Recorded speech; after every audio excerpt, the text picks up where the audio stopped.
आप लोगों को फिर से मेरे एक नए वीडियो पे आप लोगों का स्वागत है। आज आप लोगों का क्लास चलने वाला राजनीतिक शास्त्र जो पार्ट 2 है।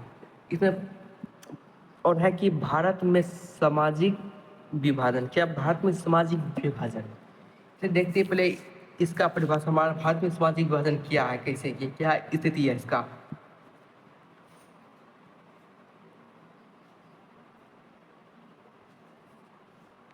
कि भारत एक विशाल और विविधता वाला देश है। सही बात है, भारत बहुत ही बड़ा और हमारे भारत देश में कई प्रकार की विविधताओं से भरे पूरे देश हैं ये।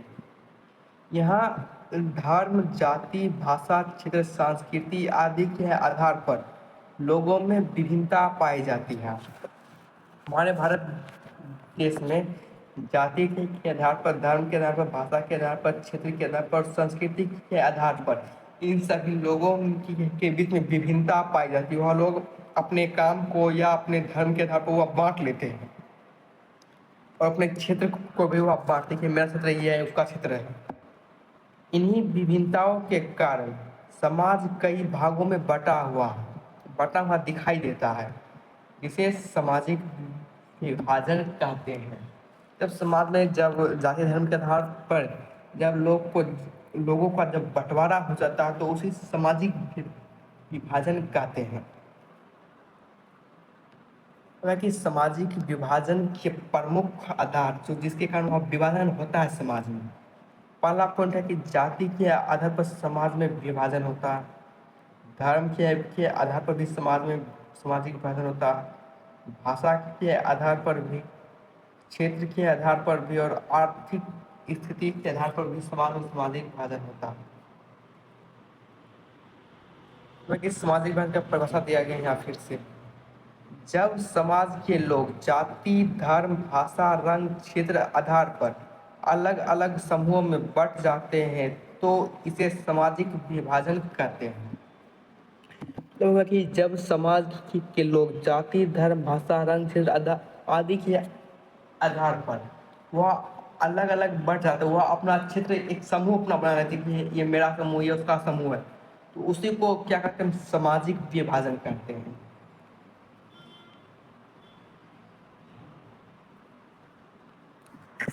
हालांकि सामाजिक विभाजन का राजनीतिक प्रभाव, सामाजिक विभाजन से राजनीति पर भी प्रभाव पड़ता है, ये बात आप लोग ध्यान रखिएगा।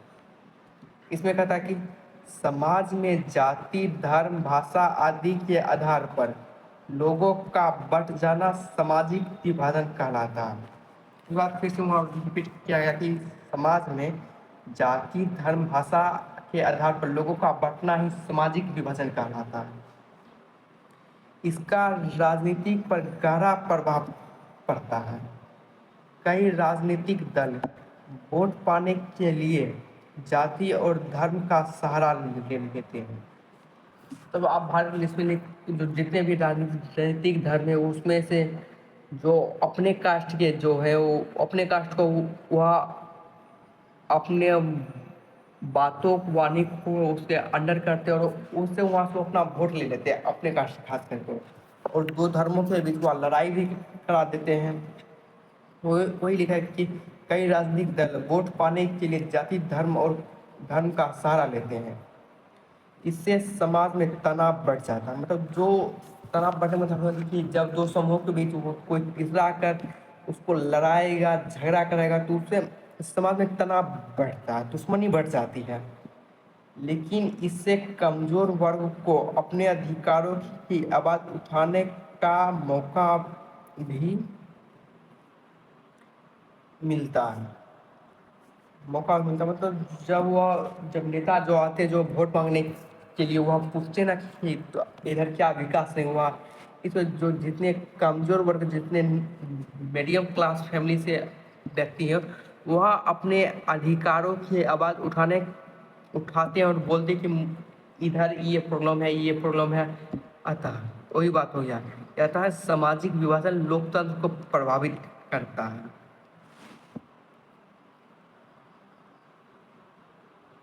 कि सामाजिक विभाजन के कारण पहला सामाजिक विभाजन जाति के आधार पर भेदभाव किया जाता है, धर्म के आधार पर भी किया जाता है, भाषा का अंतर भी होता, अमीर गरीब का भी अंतर और रंग भेद के आधार पर, इन सभी के आधार पर समाज में विभाजित किया जाता है आदमी को, वर्गों को।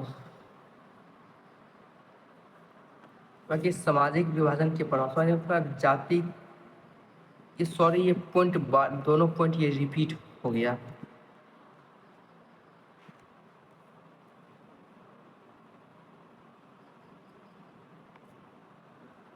बाकी सामाजिक विभाजन के प्रभाव, पहला कि समाज में झगड़े बढ़ जाते हैं।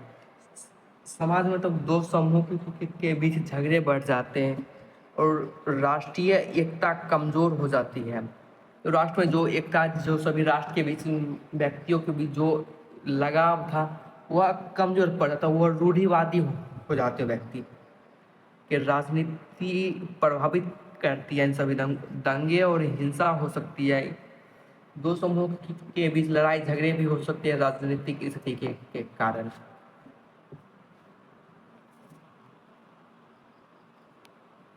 अगर कि भारत में जाति और राजनीति,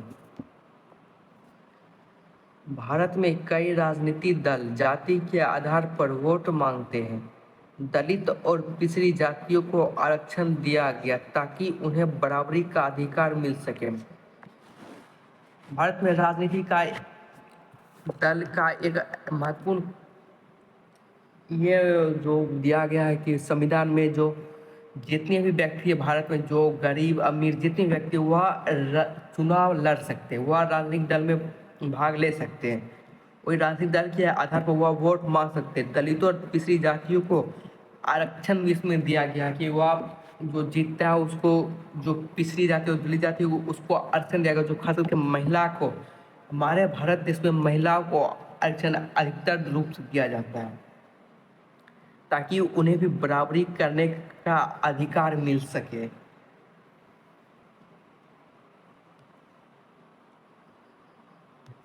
बाकी सामाजिक विभाजन के अच्छे परिणाम, पहला कि कमजोर वर्ग को अधिकार मिलते, जो कमजोर वर्ग है उनको अधिकार मिलता है कि यह मेरा कर्तव्य है। और कि सरकार सबकी समस्याओं पर ध्यान देती है, मतलब जितने भी आदमी, कोई क्षेत्र वालों क्षेत्र में कोई विकास नहीं, रोड नहीं बना है तो वहाँ भी सरकार काम करती है, रोड बनवाती है। ताकि लोकतंत्र मजबूत होता है, इससे लोकतंत्र भी मजबूत होता है। लोकतंत्र को कोई नहीं गलत साबित कर सकता है, उसमें सभी एक साथ अगर रहेंगे तो उसको मजबूती मिलेगी लोकतंत्र को। और लोकतंत्र का अपने परिभाषा क्या है, यहाँ पे आप लिख लीजिएगा, बोलते हैं हम लोकतंत्र जनता का जनता के लिए जनता के द्वारा शासन ही लोकतंत्र कहलाता है। ये बात आप लोग ध्यान रखिएगा। बाकी सामाजिक विभाजन की राजनीति के 3 निर्धारक तत्व, तो सामाजिक विभाजन या राजनीति में वह 3 निर्धारित तत्व का पालन करते हैं। पहला कि लोगों की पहचान, लोगों को पहचान जिसका काम होता है उसको दबा दिया जाता है राजनीतिक में। बाकी राजनीतिक दलों का व्यवहार, कुछ राजनीतिक दलों का व्यवहार अच्छा भी होता है और कुछ खराब भी होता है। चलिए अब है कि लोगों की पहचान, लोगों पर पहला पढ़ने कि लोग अपनी पहचान को केवल जाति धर्म या क्षेत्र तक सीमित ना रखें। यदि लोग अपनी क्षेत्रीय पहचान से ऊपर उठकर राष्ट्रीयता पहचान को महत्व देते हैं तो समाज में एकता बनी रहती है। कहा कि भारत देश के लोगों को केवल जाति धर्म या क्षेत्र तक सीमित ना रखना होगा।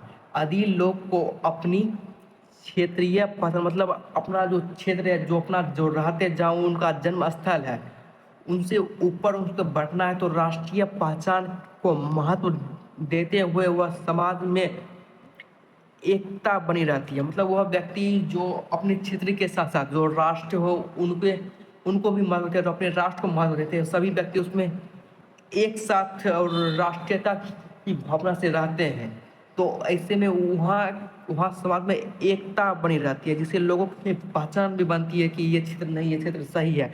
यहाँ की सभी लोग समान रूप से रहते हैं, वहाँ सभी लोग देश प्रेमी है, देशभक्ति है। वही बात हो गया यहाँ पे। वहाँ पे उदाहरण के लिए कुछ पॉइंट दिया गया कि देखिएगा कि बेल्जियम के लोग अलग अलग भाषा बोलने के बावजूद खुद को पहले बेल्जियम मानते हैं। मतलब बेल्जियम में दो भाषा बोलने वाले व्यक्ति रहते हैं, फिर भी वह ये नहीं कहते कि हम ये भाषा बोले तो हम मेरा बेल्जियम अलग होगा, नहीं। इन दोनों भाषा बोलने वाले व्यक्तियों का कहते थे कि ये मेरा बेल्जियम है, ये हम दोनों का, ये हमारा देश है, तो कोई कुछ नहीं बोल सकता यहाँ पे। बाकी भारत में लोग बंगाली, तमिल, मराठी आदि होने के साथ साथ स्वयं को भारतीय भी मानते हैं। सही बात है। भारत में जो दूर दूर से आदमी जो आते हैं, जो रहते हैं यहाँ पे, वह अपने आप को गर्व महसूस करते हैं कि हम भारतीय हैं।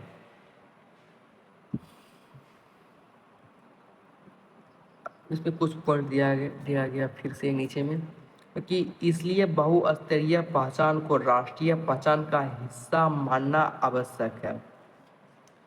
मतलब होगा कि जहाँ पे बहुसंख्यक में जो वहाँ पे आदमी होंगे उन लोगों को राष्ट्रीय पहचान का हिस्सा मानना आवश्यक होता है। मतलब ये मेरा राष्ट्र है, ये मेरा राष्ट्र है, इसको पहचान हो गया, वही हिस्सा मानना आवश्यक हो गया। अब है कि राजनीतिक दलों का व्यवहार। राजनीतिक दल सामाजिक समूहों की मांगों को किस प्रकार उठाते हैं, यह बहुत महत्वपूर्ण है। मतलब जो राजनीतिक दल होगा, जो मिडिल क्लास है, जो जो उनको जनता जो उनको वोट करके उसको जिताते हैं, वह राजनीतिक दल उनका मांग को किस प्रकार उठाते, उनका मांग को पूरा करते हैं या नहीं करते, ये बात है यहाँ पे दिया कि यदि मांगे संविधान के दायरे में हो और दूसरों को नुकसान ना पहुंचाए तो उन्हें आसानी से स्वीकार किया जा सकता है। इसका मतलब है कि जो जनता है, जो उनको वोट देकर जिताए हैं, उनका जनता को जो मांग हो गया वह संविधान के दायरे में हो और दूसरों का नुकसान ना हो, तो वह काम, जो जनता को जो मांग है, जो डिमांड है, वह राजनीतिक दल स्वीकार करेगा, आसानी से वह काम भी करेगा। अब है कि उदाहरण के लिए कुछ पॉइंट दिया गया है कि भारत में विभिन्न समुदाय की मांगों को लोकतांत्रिक तरीके से सुना गया है। तो भारत में जो विभिन्न समुदाय के, जो धारी धर्म के नाम पर जो अलग अलग कास्ट के आदमी हैं, उनको लोकतांत्रिक तरीके से सुना गया, उनको एक नज़र के भावना से देखा गया है। कि जबकि यूगोस्लोवाकिया में अलग अलग समुदाय की कट्टर मांगों को कारण देश टूट गया। ये जो यूगोस्लोवाकिया में जो अलग अलग समुदाय के लोग थे, अलग अलग समुदाय के मांगों, अलग अलग समुदाय के जो व्यक्ति थे, उनका था कट्टर मांग। जो कोई कुछ कहते थे, कोई कुछ डिमांड करते थे, जिनके कारण देश टूट गया और उनका राजनीतिक स्थिति भी खराब हो गई। अब है कि सरकार की प्रतिक्रिया। सरकार सामाजिक समूहों की मांगों पर कैसी प्रतिक्रिया देती है, इससे भी सामाजिक विभाजन प्रभावित होता है।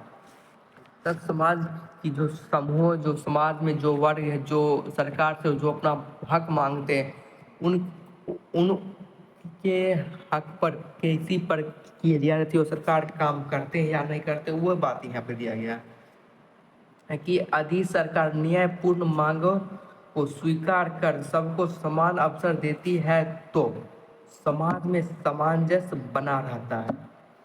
कि समाज में जितने भी वर्ग हैं उनको जो जिस चीज़ का दिक्कत है वह उस मांग के उनके सरकार और पूरा करती है, तो उसी पूरा करने के समाज में एकता और सामंजस्य की भावना बनी रहती है, लगाव प्रेम भावना बनी रहती है। लेकिन यदि सरकार किसी समुदाय की मांग को दबाती है तो संघर्ष बढ़ जाती है। तब हो गया कि कोई समुदाय हो गया, जो समुदाय सरकार से रोड बनाने की डिमांड कर रही है, अगर सरकार उनके मांग को अगर दबा रही है तो जिससे समाज में संघर्ष बढ़ जाता है, लड़ाई झगड़े होना शुरू हो जाते हैं। उदाहरण के लिए बोले कि एक मिनट, कि भारत में पिछड़े और दलित वर्गों को सत्ता में भागीदारी दी गई है। सही बात है कि भारत में जो नीचे जाते हैं जो वही आजकल ऊपर जा रहे सत्ता में भागीदारी ले रहे हैं। हालांकि बेल्जियम में सभी समुदाय को उचित प्रतिनिधित्व मिला है। मतलब बेल्जियम में जितने भी समुदाय रहे उन सभी को राजनीतिक में हिस्सा लेने का मौका मिला है। ताकि श्रीलंका में तमिलों की मांगों को दबाने से संघर्ष बढ़ गया था। श्रीलंका में जो तमिल के व्यक्ति जो रह रहे थे वह सरकार से कुछ डिमांड किए और उस डिमांड को सरकार ने दबाने की कोशिश की, जिससे संघर्ष बढ़ गया और श्रीलंका में लड़ाई झगड़ा होना शुरू कर दिया। चलिए अब मिलते हैं नेक्स्ट वीडियो में। वीडियो को लाइक कमेंट शेयर जरूर करिएगा। वीडियो कैसा लगा कमेंट में आप जरूर बताइएगा।